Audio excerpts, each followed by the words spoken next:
Folks, I just want to show you this right here. This is not cool. Washington Post just put up an article saying thousands of Zoom video calls left exposed open on the web, which is true, but they're saying that the calls are recorded and they can get out and be searched and found and all that kind of stuff. And this is what this person's saying in here, and this person's right. His name's Justin Dean. Way to go, Justin. You're correct. They cannot be found or searched or whatever after they're recorded on the web. That's not true. And truthfully, they can be absolutely secure. This is not a hacking situation at all. People are not hacking. They're just logging into Zoom video that is not being successfully cyber secured. So here's the deal.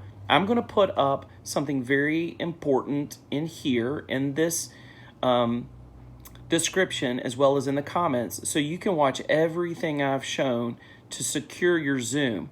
So again, Zoom is not hacked. Zoom is not being hacked. Zoom recordings are not in the cloud, and they can be secured. So please don't worry, use Zoom, but use the tutorials I share here so you can do it the right way. Thanks for subscribing to Nerd Geek. If you haven't subscribed yet, please be sure to subscribe. We're going to keep it normal and plain and clear, and we're going to help you with everything. If you've got a request for a tutorial, put it in the comments and I'll do it.